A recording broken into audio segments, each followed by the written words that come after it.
I am a money magnet.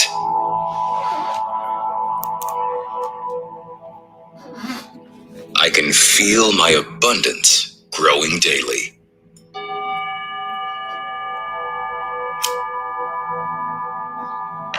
My income is constantly increasing.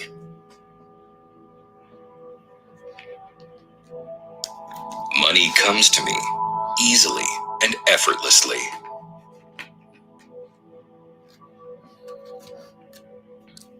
Money constantly flows into my life.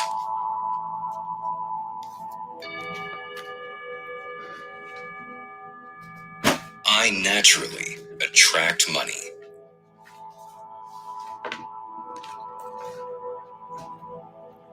It's easy to make money.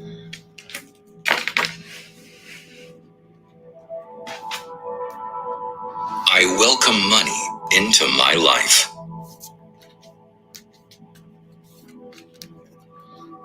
I love and respect money. I am financially free. I am a money magnet.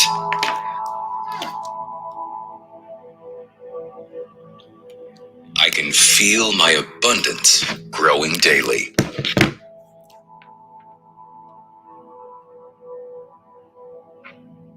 My income is constantly increasing. Good morning, good morning, good morning, y'all. How y'all doing today? Money comes to me easily and effortlessly. Got the meditation music going. Money constantly flows. That's how I start my morning. I hope that's how you starting your morning, if you don't already start your morning like that. I naturally Get in here. Make sure you hit the share and subscribe button. We are going hard for our dear sister Wendy Williams because we are learning from our dear sister Wendy Williams. So make sure you hit the share and subscribe button because I'm going to drop a couple nuggets in here today on this almost last day of Black History Month. I love and respect money. I am financially free. I am a money magnet.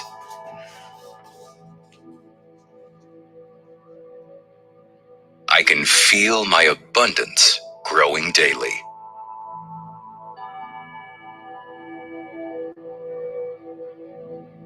My income is constantly increasing.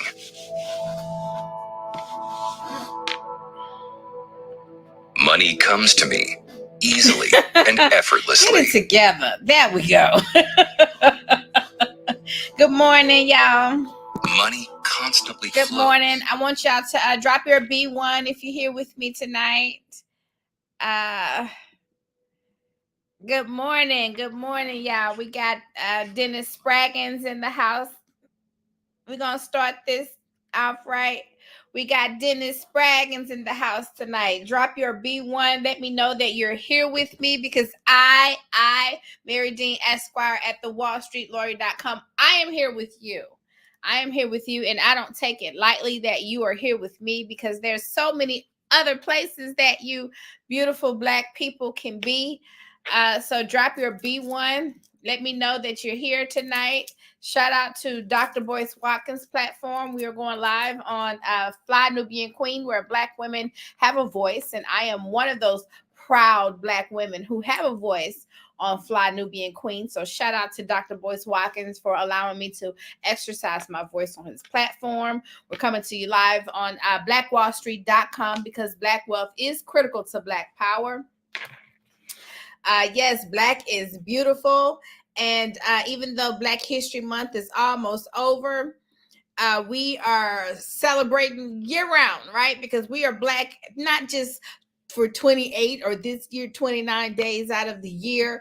We are Black 365 days out of the year. So we celebrate Black every single morning. We got Rhonda Adams in the house. All right. Good morning, sis. B1 all the way. Double fisting over here. B1. B1. We are not black. Black is not just a fad for us. We are black to our core. We are black to our soul. That's why our heartbeat beats in harmony with the universal heartbeat, because we have that extra melanin. We tapped in. Life force. When the seed and the egg unite, it is coated in this melanin or something, burst, combustion, boom, and then we become here. And so melanin gives us supernatural powers. Okay, like Superman and X-Men and all of the other beings. And I really do make it my mission to help you tap into that power, which is why I wrote my book, blackwallstreet.com, How to Build a Thriving Black Business Using the Laws of the Universe, the Law of Attraction, The Secret. How many of you guys have seen The Secret? Drop The Secret, hashtag The Secret in the chat. Let me know that you are an enlightened being using all of who you are to be all of who you have to be. So good morning to you, Sister Rhonda Adams. Thank you guys for joining me. So we're going to talk today about Wendy Williams, because it's got social media buzzing. It is got the internet hot. These internet streets is hot. Okay. Wendy Williams, everybody is concerned about Wendy Williams. We're concerned about her care. I've even watched a new movie that, everybody's talking about in the comments. I've watched a new movie called I Care a Lot. Made me watch that movie on Netflix, which is really a movie of what it looks like to us on the outside looking in of what Wendy Williams is actually going through, what she's going through right now. Elderly abuse, guardianship abuse, that's not just in the caretakers, but it a conspiracy that looked like it involves so many different players. In the movie I Care a Lot, which I watched Sunday night, because everybody in the comments about Wendy Williams kept saying, "Oh, this looks like that movie I Care a Lot. This looks like that movie I Care a Lot." So I had to go watch this movie on Netflix, and it was really sinister. It was good, but it was very sinister and very, very concerning. I don't move through the world like that. So it's always interesting when I see how some people, maybe dark energy moves through the world, but we are light workers. We move through the world maximizing our God-given light from within, because we don't have to resort to those kind of things. Not when you blessed, but our dear sister Wendy, I digress. It looks like she is being taken advantage of. Let's see. Let me share my screen here. Make sure you hit the share and subscribe button, because one of the questions that I keep hearing is there something that Wendy Williams could have done to make sure that she was not that she didn't end up in this kind of scenario? Let me see. Wendy Williams accused. Let me pull that. Let's see. Can you see here? Under fire, Wendy Williams' guardian accused of robbing the client in $30 million lawsuit while controlling troubled host finances. So I struggle with wanting to bring you the information, and then me wanting to pull the case because I'm an attorney and I have the access and I know that I can, and wanting to read the whole case itself. And then I look up and I'm like, oh, I'm supposed to be going live and I'm supposed to be on the camera already. But so what are you doing? So I'm just gonna go through this article that I found. Oh, a bird just flew by. I get so distracted. But I love seeing God's beauty everywhere. I love seeing nature, and I just, when I see God in all, we are all God manifested in human form. We are the animal, the birds, all of this. It's a little piece of God oozing through all of life, all of the world around you. And so every time, so yeah, I got a little distracted. I just it was a bird. Okay. But I digress. Wendy Williams' guardian has been accused of a scheme to rob a client in a $30 million lawsuit while controlling the troubled host's finances. And I've seen this article reported on a couple of different sites. Okay.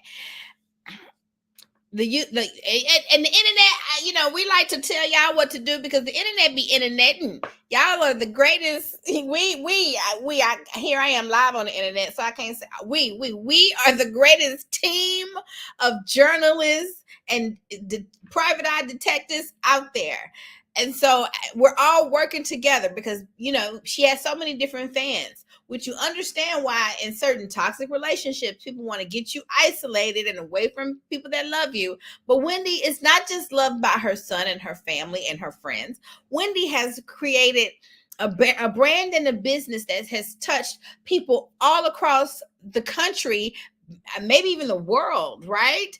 And so everybody is concerned about this sister, which that's something to learn about too, because it's been a lot of content going on, a lot of content out there of people being upset.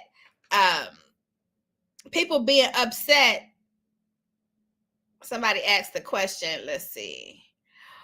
Coco D, why haven't Wendy's son sued for guardianship of his mom? They act like she doesn't have a sibling. These people are robbing Wendy blind. Those people don't care about her well-being. So that's, this is why we say, well, could Wendy have done something? What could she have done? Could she have taken certain precautions to avoid being placed under guardianship? Well, technically, Wendy Williams was taking precautions when she granted her son power of attorney. Oh, sorry. Somebody's calling me. Okay. She was taking precautions when she granted her son power of attorney. However, there are additional safeguards that can be put in place to potentially avoid the need for a guardianship. So she put a power of attorney in place. But the problem with that, I guess the court came in and found pause. When I say what we think the court have done, we are only speculating because the court has sealed these records, which for me raises so many red flags. That's very questionable. And we have to ask, why are these records sealed? She's not a minor. I do remember watching an old documentary where she had her son and then she blotted out his face because he was a minor at the time, but he's a grown man now. So you say he's not, his face is fully shown. And so we wonder, sometimes people ask for the records to be sealed to protect the affairs of someone under the age of 18, a minor, to protect them so they're not exposed, which could cause a threat to a minor. So we understand why certain records are sealed for that purpose. But why, Wendy Williams is an adult, and we all think that it's in her benefit for these records to not be sealed. If it's any other personal information that the records contain, that information can be redacted, right? We still have a duty to redact. So those, personal home addresses, social security numbers, bank account numbers, phone numbers, redact all of that personal information. But why are these records sealed? And so for you out there in the internet world, you internet journalists, that is the question. Why are these records being sealed? So when we say what we think the court did, it's only is our rationale. It is my opinion, a professional opinion, an opinion coming from an attorney licensed to practice law for 17 years now. Hey. But, because these records are sealed, we can't say for sure what is actually happening in this particular case from a judicial perspective. All right, but her son, she did have a power of attorney. Her son did have a power of attorney, and he spent, I think what flagged Wells Fargo was that there was $120,000 spent on his birthday party. That was another, I think, $80,000 spent on Uber Eats, which, maybe that's unusual for her account. Because, most people say, well, she's a multimillionaire. Of course, she's spending this type of money for her son. But something was unusual, something that occurred. We don't know for sure, but there was reason Wells Fargo has justified notifying the court that a financial guardian to take care of her financial affairs needed to be put in place. Mostly because maybe she's got all this money in the bank, but what you're used to seeing is money coming in and money going out. When you don't see money coming in and you see money going out in ways that it has never gone out before, that is what Wells Fargo has justified. We don't know particularly what that is because, again, those court records are sealed. But there are additional safeguards that Wendy Williams could have put in place to potentially avert this guardianship being placed. For example, if an allegedly incompetent person has placed their assets in a trust and designated a successor trustee to manage the trust assets in the event of their incapacity, a guardianship could have potentially been avoided. Something else that Williams could have done is designate someone via her estate planning documents to act as her guardian in the event of her incapacitation. So she could have named a financial guardian. And here's the key to naming guardians, especially a financial guardian. If you have an estate of that magnitude, you want to name someone that the court deems competent. You don't want that person to run into issues, because even if you name a guardian, a court could come in and say that attorney, in fact, or that successor trustee is unfit to fulfill their roles and still possibly appoint someone else. So what you want to always have, even when you put these estate planning documents, even when you, which I say, especially in this day and age with ChatGPT and AI and template agreements out there, you think that you can go out and get these contracts and these agreements and put that in place, and that is enough. When what you really need to be focused on is creating a relationship with people, creating a relationship with financial advisors, creating a professional relationship with an attorney, someone who cares about you, who is going to advocate for you, not just someone who's going to sell you out for a check, who's going to be someone's questionable, who doesn't care. You want someone who really is going to care about you and advocate for you, advocate for your son, who has put these documents in place, who's going to come back and defend their work and defend you, which means defending you. That's what you want. I'm Marye Dean Esquire here at thewallstreetlawyer.com, coming to you live on blackwallstreet.com, because Black Wall Street is Black wealth is critical to Black power.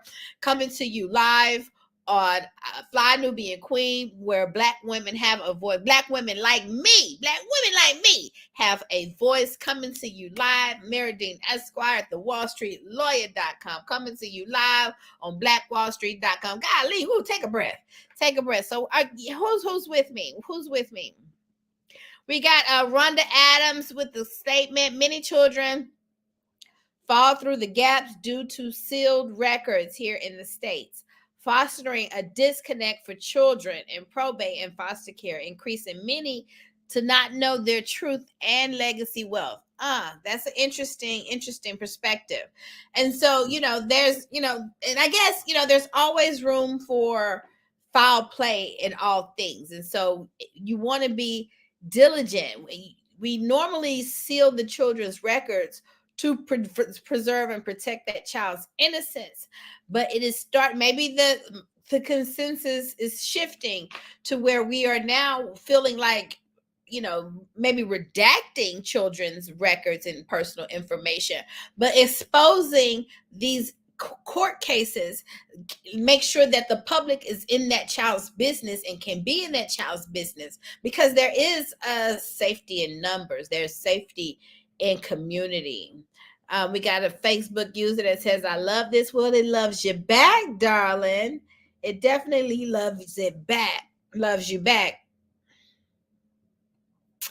Here's an interesting question. Somebody says, what part of God was moving through Wendy?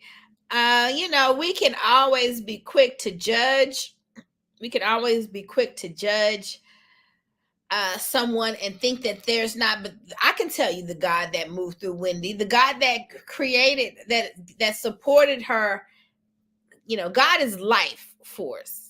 And that life force moves through all of us, and it is inspiring life force. And so the God force in Wendy that inspired her to create, to go from radio, that inspired her to live, that inspired her to create her radio show that went on to become a show on in your living rooms every day.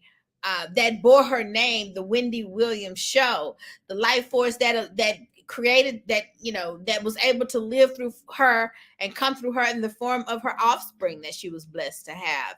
I can see many instances where God was moving through her. I can see where maybe some far from God was moving to her through her as well. We are human beings, and to be human is to have all of it within you, light and dark. But and sometimes in many, as we see in the documentaries, it looked like sometimes the darkness was consuming our dear sister, which led to, or fed into, I should say, her addiction and her addiction behavior, things she tried to feed with her addiction. But what can we learn from our dear sister? Uh, we can be tuned in, tapped in, and turned on. We've learned that you don't want to be a being who has always got to be fueled by drug and alcohol. There's a price to pay for that. We can learn that we want to put as many safeguard layers in place. One of them, she probably had her corporate ducks in a row, her business airtight, because she's been able to amass a great deal of money with her business savvy, as well as, I'm sure, employ other people who were on her payroll, as I'm assuming. But what she did not do was transfer those assets into a trust and appoint herself as a trustee, as an irrevocable living trust. And then when she becomes incapacitated, appoint someone to serve as successor trustee should the courts deem her unable to take care of herself. That way she would have been more in control of her assets and what's going on, and seeing that those assets are preserved for her son, without having court intervention. Now her whole livelihood is in the hands of the court. And if it wasn't for that documentary, which shows her in a horrible, horrible light, we know, you and I both know, that the Wendy Williams today would have never wanted to be shown in that particular light. She's a very proud woman. I didn't watch the last two parts, but I did see it in the first two parts where she did take a wig off, and you can see her little bald spots. She showed her feet, her lymphedema feet. You see her looping the block because she's swore that she is not at a restaurant, she's looking for a particular bodega, particular and to get her blue e-cigs or something to that effect. And she's very not lucid, not knowing where she is. Made them drive the block I don't know how many times, to the point where production steps in and just says, hey, we're going to cut filming.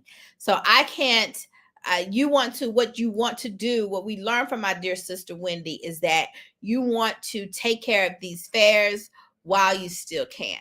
You want to do the estate planning. That's a part of making sure your business is supported, making sure that your legal systems, your insurance systems, your financial systems, and your tax systems are all set up and functioning in harmony. Something that we call on Black Wall Street, your Black Wall Street lift systems needed to lift your Black business to the next level. I'm Marye Dean, Esquire, at thewallstreetlawyer.com, and I love working with Black women in media to take those brands and businesses to bigger and better platforms like Hulu, Netflix, BET. Why? Because Black wealth is critical to Black power. So make sure you hit the share and subscribe button. And until we meet again, bye-bye.